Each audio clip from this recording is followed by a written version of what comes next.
I think just in case anybody didn't hear it, we just want to share our sincere appreciation for you being with us and for taking time to lead us through this portion of our own growth. And we are honored to welcome you into our virtual presence. And so thank you for being here and being willing to help teach us, help guide us, and help us as we grow in our understanding and how we can be stewards of the beauty and gifts that come from all of our siblings in Christ. And so thank you for your guidance, your work, and all that you bring. And so we welcome you into our space and welcome everyone here. And we're so glad you're with us this evening. Is also here. All right. Well, thank you all. So happy to be here. For those who don't know, my name is Andy Voinovich. My pronouns are they, them, their, and I am an associate pastor at a Methodist church in Downers Grove, Illinois. I have had the joy of being at Grace UMC Winfield one time when Maddie first got there. So I hold a special place in my heart for you all, and it is good to get to have this time with you. We'll go ahead and get started. As we go along, feel free to jump in at any time with questions or thoughts, either out loud or in the chat box. Hopefully this will be approachable. For some of the younger folks, right, Catherine and Cambria, this is probably going to be like very basic for you. You know, I like to say that it's actually teenagers who should be paid to do these projects because the language is changing. And they're the most up to date for sure. So sorry if it's basic, but feel free to chime in if you have things to add. So here we go. I'm gonna share the screen now. All right, and let me make it. There we go. All right, so before we get started, I just want to do a little participation covenant. So first off, respectful curiosity is welcome and encouraged. Don't be afraid to ask questions, right? We're here to learn. And the best way to learn is if we don't know something, to go ahead and ask. You will not be made fun of or chastised. If it's a question that maybe you shouldn't ask an LGBTQ person in life, we'll gently say that and maybe give a little hint for why. But please, please, please feel encouraged to participate. Along with that, make space for ambiguity. Language is changing all the time. There are new words more and more. And different people use these words differently. So I might give you a basic definition here, but if you meet a person that identifies with one of these words, there might be more nuance to it.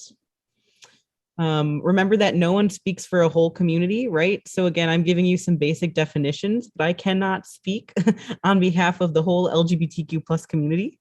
I do not have that power or authority, nor would I want it. Too much responsibility. And then I had what's said here stays here, what's learned here leaves here, except not quite because it's recorded. So just a reminder that this is, I believe, being recorded. So if you do not want something shared publicly, maybe think twice or put it in the chat box if you want the group to know with a little note not to be read out loud. All right, can you give me a thumbs up if you are cool with these rules? Wonderful, wonderful. All right, Pastor Charles, would you mind if I put you on the spot and open us up with a centering prayer? Not at all. I'd be happy to. And let me just mention that if we do approach a topic or a subject that we would like to speak more openly on without it being part of the recorded conversation, we can come to that together. I can pause the recording for that time, and then we can restart it after we've done that. So just an invitation that if we feel like that's helpful, please speak up. We want this to be a space of learning and growth and openness. So let's go to God and go ahead. Maybe at the end for the Q&A time, we stop recording then. And that time folks know like, okay, the recording's off. So those questions that you didn't want to ask out loud or that story you had to share, now's a great time. I think that's perfect. Thank you. Awesome. Thank you. Let's go to God in prayer. Gracious mystery, the one that we know embodies all of the spectrum of all things. God, let us center ourselves tonight, recognizing that we are incredible miracles, each and every one of us. We are made of the same dust that is scattered throughout the stars. God, that is so humbling, and so incredible. Let us lean into our understanding, and let us also recognize that that same humanity, that same beauty and grace and awesomeness that is within each of us is within each child of yours, and that all peoples in all spaces, in all expressions, are beloved children of God, made in the divine image. Help us as we come together. Help us be better versions of ourselves, and help us love more authentically like you. Amen. Amen. All right. Look, Ari came up for your prayer. She's a good Christian cat. So as we start, we will be joining each other for 2 weeks. And the first week, we're going to focus on language around sexuality. I think that often folks find that a little easier to understand than gender identity. So we'll start here, and then next week we'll move into gender.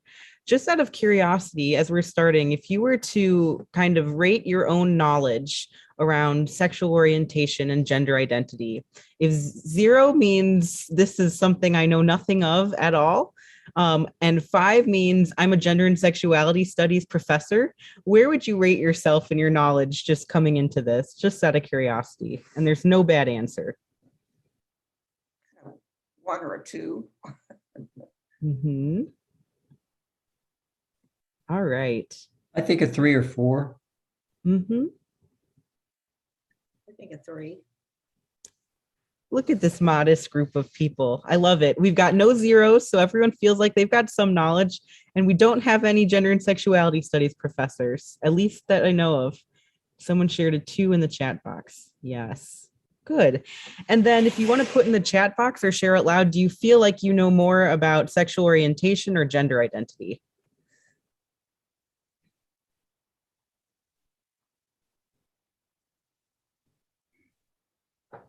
Seeing sexual orientation a few times in the chat box. All right. I'd say both.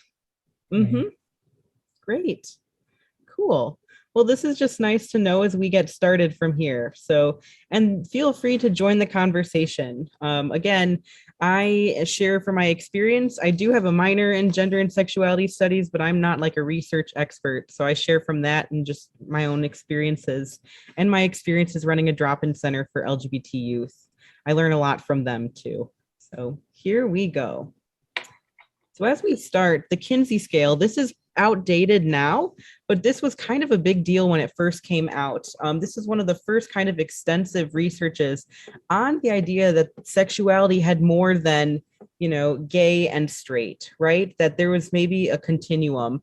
So you'll see here that this took a look at sexuality and kind of went from 0 exclusively heterosexual to 6 exclusively homosexual, with a lot in between. A few things now.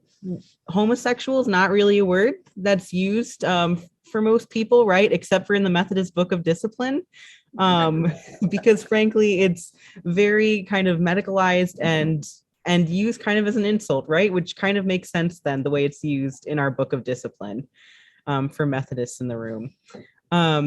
But this kind of was a starting point. A few things that have changed now was this kind of puts it on a line, right? You're this, or this.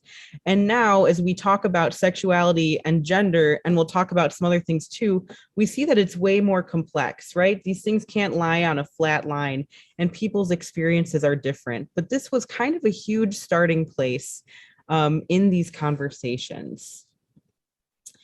Now we look at a few extra things. So we won't cover all of this tonight, but here's the gender unicorn, which I think is adorable. And it points to the idea that it's not just like a line, right? So for each of the areas, you see that there are arrows, which means that you could be on all 3 of those arrows, right? So if you look at physically attracted to, you could be attracted to women, men, and other genders, or none of them, or a few of them. So it names some of the complexity there. So we'll hit gender identity and gender expression next week. But today we'll look a little bit at physically attracted to and emotionally attracted to. Sexual orientation and the language around it is kind of expanding. So yes, we talk about who people desire, right? Both in a physical nature, but also emotionally and spiritually. And there may be some people who have some of those attractions and not all of them, and it can vary. So any questions as we start moving in? How are we doing? Good? Okay. Here's a big word that's kind of fun, heteronormativity. And that's the belief that heterosexuality is the norm and all relationships are therefore judged based on how well they match and align with the concept of that. So we want to challenge that, right? So we're here today to open the table, to expand our understanding of different ways that people are attracted to people and are in relationship with one another. So when you think of heteronormativity, I would think like what's going on in Florida right now with the Don't Say Gay bill, right? That is protecting heteronormativity. If we don't say gay, it just won't happen, right? Let's protect our children from that because heterosexuality is the normative. But not for us, not tonight. We are challenging that. What would be the opposite of heteronormativity? So some people use the word homonormativity, and but it's also kind of looked at like homonormativity would be even within the LGBTQ community, there are people with privilege, right? And so homonormativity would be like folks who really benefited from the legalization of same gender weddings, but aren't so concerned about like trans youth being kicked out of their homes or not being able to get jobs, or are super against any relationships that still don't fit that kind of narrow, you get married, you live a certain life.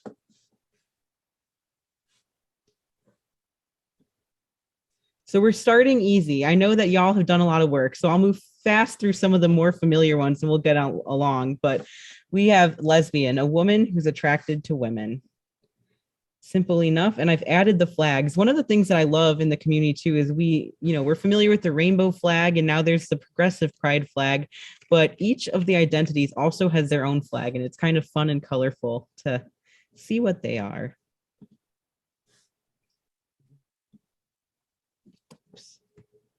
Then we've got gay. Gay can be an umbrella term for anyone who's attracted to people of the same gender, or it can be used to speak for men who are attracted to men. And so for the understanding of gay as men who are attracted to men, there's this flag. Straight. I put this in because, again, challenging heteronormativity, if we're educating on sexual orientation, straight's one too, and we should study that as much as we study the others. And that's a person who's attracted to people of a different gender. Now we move in beyond, right? So you've got gay and lesbian and straight, and those are kind of our ones that are more focused on one, attraction to one other gender. So now we move into more broader ones. Bisexual, bi equals two, and it's a person who's attracted to two or more genders. People used to say a person who's attracted to men and women, but we'll get back to this next week. We're going to argue that genders got a little bit more than that. So now we say a person who's attracted to two or more genders. Some kind of thoughts about bisexuality that aren't necessarily true. There's a lot of biphobia or fear or kind of poor treatment of bisexual people. Just because someone is attracted to people of multiple genders doesn't mean that attraction's always at the same time, right? Just like straight people or gay people or lesbian people, bisexual people can be monogamous. And it's not that they're necessarily don't know their mind. That's the other thing too, right? You can be attracted to multiple genders. It's not that you just haven't decided yet. And that would be a harmful thing to say to someone who's bisexual. Any questions there? Andy, I would ask, well, and in fact, maybe you're going to address it now. So I think one of the terms that gets confusing when we're talking bisexual for me is when you say two or more, then we get into this space of like, is there a helpful or good delineation between bisexual as two or more, and then of course what we're about to talk about, which is pansexual. So I'm going to get out of the teacher's way and let you talk a little bit. Love it. Great question. And I think different people would answer it differently. I would say, especially as we change our understanding of gender beyond the binary, that bisexuality and pansexuality become more and more similar in how we understand them. Now, some people might disagree with that, but I would say you could use them fairly similarly. But pan means all, so attraction to all genders. Again, pansexuality, the idea of that was kind of in response to the idea that is bisexual, too binary. But folks in the bisexual community have been kind of reclaiming that and saying we can be beyond that as well. So that's where some of this language starts to pull over and you've got multiple options. So attraction to all genders, and like I said, similar to bisexual. And then this next one, I just had a youth in the drop-in center. We do intakes and we ask, how do you identify yourself and what words do you use? And this one popped up, which isn't one that I have many people in my age who are identifying with, but for fun, omnisexual. So omni means all, and it's an attraction to all genders. Now, some of this it says, but with a preference. And I think you can have a preference, if you're bisexual or pansexual as well. But I thought that was interesting that in a few of the definitions, it's noted that you might have a particular preference, but still be capable of attraction to all genders. So these are our kind of middle sexualities. So sexualities that are inclusive of a variety of genders. Any question with these three? I have a question, maybe more generally, and it may be for next session, but I see the term cisgender all the time, and I equate that to straight, but is that correct? Not quite. I would say it's the gender equivalent, right? Straight is to sexuality, what cisgender is to gender, but not quite. Do you want me to give you a sneak peek of next week's and tell you what cisgender is, or would you like to wait for next week? I can wait. Okay, so that'll be our little teaser for next week. Make sure to come back next week and learn what cisgender is. Great question. I'm excited that you know that word. Usually when I go into places, that's a new one for quite a few folks. Never heard of it. And then queer. So when I say the word queer, does anyone feel uncomfortable hearing that word? Yeah. I'm not uncomfortable, but it's just, I'm having trouble. It was just odd, when I was young. And then it was used, I don't know the exact history, and then it went away, and then it was bad, and now it seems all inclusive, and it's just. Yes, great point. Queer is a tricky one for a lot of people because some people have a terrible history with it, right? It was a word that was used to harm a lot of people, to call people weird or odd, and to say that they weren't welcome. So we honor that and recognize that. And I know there are some folks who will never use that word to describe anyone because of that damage that it's been used for. And yet I think at the same time, it's super important to know that it has and is being reclaimed by portions of the LGBTQ community, and that a lot of young people use it. And the thing about queer is there's kind of a fluidity to it, right? So where it feels a little bit more clear what straight and lesbian and gay and bisexual mean, queer kind of could be interpreted as not straight. And also it's used kind of politically, right? As a reclaiming, like we're queer, we're here, we're not going anywhere. You use that word to bully us, but we're proud of this. And it's happening more and more in academia. So in undergrad, I took a histories of queer activism course, and in seminary, I took queer theology. So it's academia is really helping it come along, but I think it's important to name too that still for many people that word is negative. This can Go ahead. can I go ahead? Yes. I was one who was picked on because I was a goody two shoes, and queer team seems to almost be an issue. I've always hated that word because it was degrading somebody else. Mm-hmm. And to say queer, my experience, all of my queerness negatively, because that's not something I wanted to do, but it was something that I had to deal with. Yes, absolutely. And that's with this word, I like to talk about this one and take a little more time here to honor that truth, that again, that this has been an incredibly offensive word, and also to make sure that folks know that some people are not using it in that way. So at least if we're having a conversation with folks who've had queer used against them and with folks who haven't had that experience and think it's empowering, right? At least we know half the room isn't cussing out the other half kind of with that word. And what I like to say with this one is only use it for people if they've clearly self-identified as such, right? Because again, there are LGBT people who do not want this word used for them. And if you're a person, you know, that is part of the community or not, and you don't feel comfortable using this word, it's okay to just not use it. Any other questions or thoughts with this one? This is probably silly, but did you learn what the word, I mean, I remember the very first meaning was, oh, that's interesting. Oh, that's queer, just different, odd, not sexual at all. Is that back in the 50s, 40s, 50s, 60s was, you know, what it was before it was a sexual slur? Right. You're right. I mean, it meant odd or weird, but I think there, right? Like I think about coded language. And, you know, it was used as weird or odd, but often coded language comes up and maybe it wasn't out loud about sexuality, but there was that kind of hidden under meaning secret. So in other communities, I could have been very naive. I could have just been very naive too. in other communities, funny is a word that gets used sometimes, right? That boy is so funny. Yeah. You know, to say that something's a little different. So some of this language isn't always sexualized, but it's coded. I see we've got some folks who are giggling because maybe they have some experience with that. Yeah. Yep.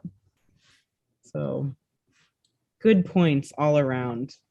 And that's, so I put the image for the Queer Clergy Caucus, the United Methodist Queer Clergy Caucus, because even within that group, there was big controversy over that word. And there were people who said, I am struggling to be in this group because I don't like that word. And other people saying, one, it's the fastest way to get all of the, right, it's an umbrella term, so it's the easiest one to include everyone. And two, it's empowering, but that battle is happening even in that space. So here are some other ones. Again, we learned kind of about attraction, sexual attraction. Now we're going to add other layers of this. So monogamous, it's desiring relationship with one other person at a time. Monogamy, simple enough. And then for folks who are not monogamous, there's polyamory, which is non-monogamy, and it's relationships between two or more people where all have agreed to this. I put that piece because folks who are polyamorous would argue that it is not the same as cheating because all of the participants are aware and have given their consent to that form of relationship. So I know we might have different feelings about polyamory, and that's totally fine. You know, I just want to make sure we have the language and to see how, you know, the conversation around sexuality even expands beyond what gender am I attracted to? You know, what kind of relationship am I looking for? Is it with one person, more than one person, no people, you know? So expanding the language. Andy, would it be fair to say that in the past that bi or pan folks have sort of been buttonholed as polyamorous, as, you know, just yet another pejorative, whether that is exactly the experience of their own sexuality that they're having, or and so that there's this there could be natural tensions there, even within the community between different groups because of one definition being wielded against another group who does not naturally just receive that. That's not who they are or how they're attempting to express themselves. Am I reading too deeply there, or is that a fair assessment? No, you nailed it. I think often folks who are bisexual or pansexual or omnisexual, when they're having that conversation with folks who aren't kind of aware and sensitive to these things, there's an assumption that they must be polyamorous or that they can't be faithful in a relationship. But I think we all know, right? We can have attraction to people and not act on it at the same time. You might have a favorite celebrity crush, right? You can admire them, right? Feel attraction to them and not be with them. Same as people who are attracted to people of multiple genders. We all have the capacity to be attracted to more than one person at a time and to determine whether we want that kind of relationship or not. So some bisexual, omnisexual, and pansexual folks are monogamous. Some are polyamorous, but same with straight people and gay people and lesbian people. So, yeah. And then we have asexuality. So asexual is a word for someone who has no or limited sexual attraction to anyone. Now, this doesn't mean romance or relationships are disliked. A person who's asexual could deeply desire someone romantically, emotionally, spiritually, but might not be super interested in sex, right? Like they could live their whole life without it and be just fine. And at the same time, if a person who's asexual is in a relationship with someone who's not, they might be willing to negotiate that, right? And try to meet each other's needs, regardless of if they have any interest for it. I think asexuality and polyamory are interesting because I think a lot of people would see them as opposite ends of the spectrum, but I think both require an incredible amount of communication, right? A lot of communication and navigating relationships so that people involved in a polyamorous relationship with multiple people or people who are asexual and maybe have a partner who's not are making sure that everyone feels safe, appreciated, that their boundaries are being honored. And asexuality can be paired with other sexual orientations. So this is where that Kinsey line just doesn't cut it, right? Because you can be gay, you could be a man attracted to other men, but not sexually, right? You could be bisexual and the same. So asexuality can pair up with other sexual orientations. And if How you're common is it? Are there statistics on asexuality as far as Not yet. I don't have any off the top of my head. I think this one's tricky, right? Because so there's a difference between asexuality, celibacy, and abstinence. And I think the tricky piece is, we don't necessarily know why a person is or isn't engaging in sexual activity, because it could be for the three, and not enough on our censuses are folks asking if we're asexual, right? That wasn't on the most recent census. Not that I remember, at least. So, but hopefully we'll get there. That's why there's been a big push for questions around sexual orientation and gender identity in the census so that we can have better understandings of these things. Good question. Kristen, you need to unmute.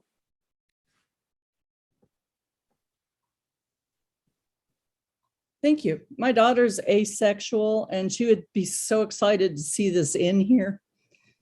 She's really fought hard. Awesome.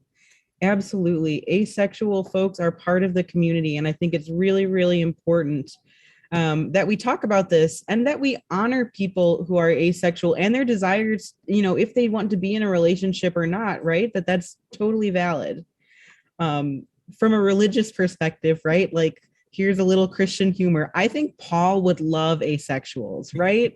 Paul is here for asexuality. So, and that's an interesting thing too, right? When we talk about everything in the United Methodist denomination about how the whole self-avowed practicing homosexuals, right? Well, you can be gay, you just can't be practicing. And then the argument back against that is that celibacy is a gift. It's not one that everyone necessarily has. Well, I think we can celebrate, right? For some asexual folks, they have the gift of celibacy, right? She certainly doesn't think she's missing out on anything. She's just glad she's not part of the drama. The Right? problem is she's been to a number of therapists and all they want to do is focus on asexuality and she needs to be cured. Ugh, And that's highly offensive. absolutely. Absolutely. Well, and I mean, again, like, what does it say about our culture that to assume that someone not having a desire for sex means that there's something wrong with them? You know, I feel like there are a whole lot of fabulous things in life that a person can live just fine without that if they're not interested. I would share just a side note, following up to Larry's question a moment ago. I have a dear friend who she's a physician out in Northwest Kansas, and she's a statistician at heart, and she's a transgender woman and is a vocal advocate. And her passion project right now is trying to change the dynamic in this country around data collection around all LGBTQ persons, because what we know right now, the only thing that we can say with certainty right now around statistics for LGBTQ folks is we have almost no data whatsoever. And I think things like what has passed this week in Florida and what's being proposed in other places is just going to simply go ahead and hinder what is already a very difficult thing. So this is in part why these discussions matter so much, because for what is a marginalized group, we can't even talk with authority in most spaces about how many persons per thousand, or how widely does this affect, or how many people are in this community, because frankly, we just don't have the data. We've never done the work. And so that is that's just one part of all of this, but it's so incredibly important to recognize that we have we have marginalized groups who we just simply don't have decent data on to be able to even answer some of these questions. Mm-hmm. And I'd say even the work we're doing tonight is helping with that, because the other piece of that is stigma, right? When there's stigma, it's harder. Sorry, my cat is excited about polyamory and has moved us back. Oops, now I'm moving forward to other fun stuff. But when there's stigma and you have to self-identify, even when there is data, how accurate will it be? So hopefully we're helping with the work of decreasing stigma so that when the data collectors are ready to do their piece, we can get some good information. On a fun note, a slang for this word would be ace. So that's a shortened term. So someone could say that I'm ace, and that would mean asexual. Here's a cute word, squish. And a squish is a platonic crush. So instead of I have a crush on you, I've got a squish. Again, so just a fun word that's used sometimes in the community. There are also kind of conversations too about like cake. Cake is kind of a thing for the asexual community. Like, why have sex when you can have cake? And again, it's just playing with this idea that you have to have sex to be satisfied in life. And like, well, there's fabulous things like cake. So it's just kind of some inner community things that we do to talk with each other and celebrate who we are. Demisexual. So demisexual is sexual attraction that follows emotional bond. Myself unmuted on that last one. I hope I asked this all right, but would a squish be like a teenage, well, particularly I saw a lot of boys always hung out with girls, and many times the boys turned out to be gay or whatever. Would that be a squish relationship, or did they not really have a crush, or is it friends? Or so that's a complicated one, right? Because there could be a few things there, right? If somebody is gay and not out and is going out with someone who's of another gender, right? That could be a situation of like not knowing oneself or not wanting other people to know. And squish is a big enough term where you could use it in a few ways. A platonic crush is any like person that you want to get to know better, that you feel connection to, that's not sexual. So you could use it kind of as an asexual crush, or just for any person that you're like, you're really cool and I want to get to know you better. I've got a squish. how is that just good friendship? And that's a great question. Friends. Different people want different things in a relationship. So a squish could be a friendship, or it could be a desire for a romantic relationship that's not sexual. And this is where things are ambiguous and fluid, right? Demisexual is a sexual attraction that follows emotional bonds. So this is a word for folks who like, maybe, they're not just going to be sexually attracted to someone because they're like, wow, hottie, feeling it. But there's this emotional connection that needs to come first for sexual attraction to happen. Just like with sexual orientation and kind of like the gay umbrella that covers a lot of things, asexual is an umbrella term that covers a lot of forms of sexuality or less attraction to less desire for sex than what other people experience. So demisexual is on that asexual umbrella. So it's folks who aren't going to be super attracted sexually to folks unless there's an emotional connection first.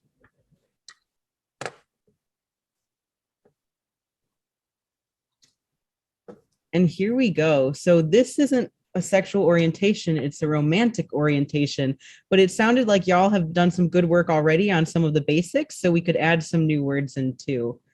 Aromantic is a person who has little or no desire for romance, so courting or wooing in a relationship.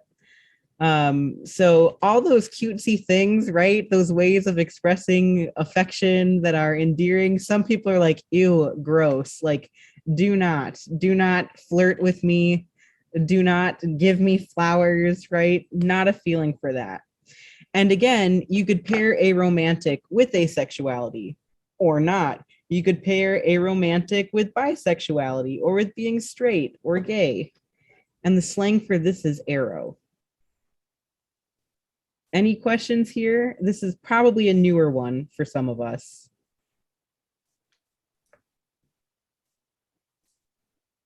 Okay. Lithromantic.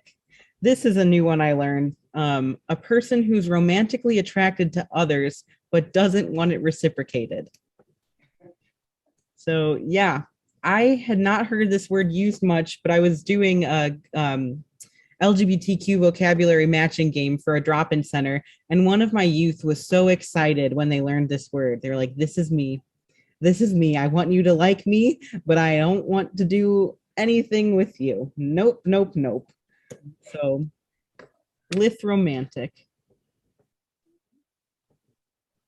Some of these, it just depends on the period of your life, kind of. Yeah. If you're a teenager, you're still figuring it out.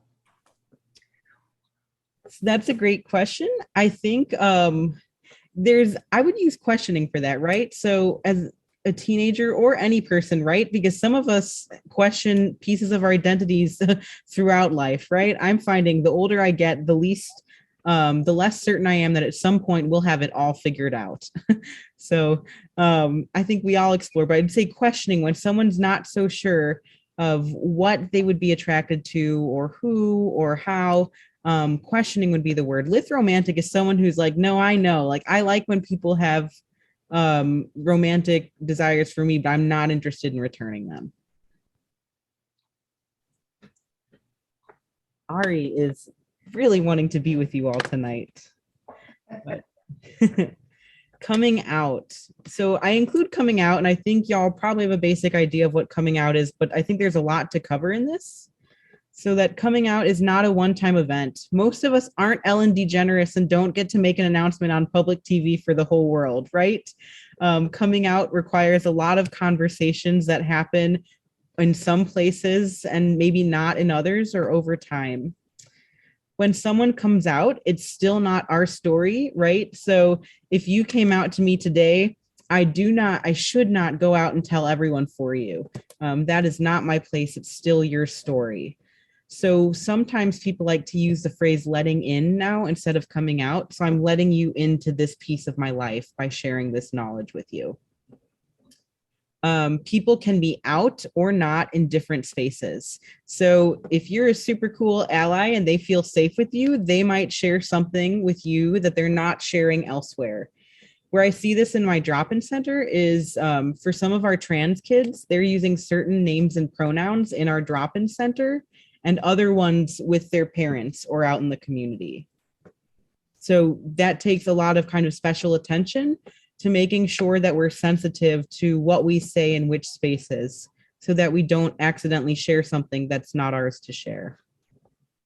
And then identity is valid regardless of someone's outness. So even if someone is not out, they can still be gay or bisexual or straight or asexual or aromantic, that they are just as valid in their identity regardless.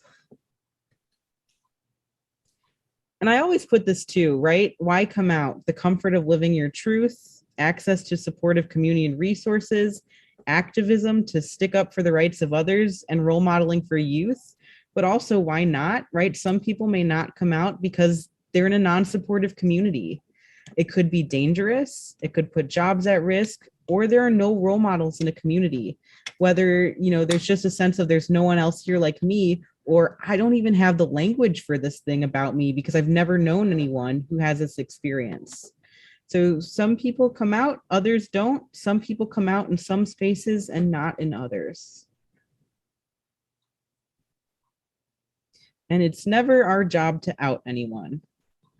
Sometimes people will give permission, right? So like, especially if you're a parent of someone, your child might ask for help in finding out, like, is my doctor affirming?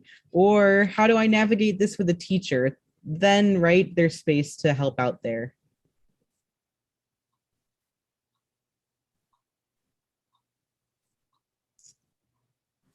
All right, it looks like my slide is stuck in between. There we go.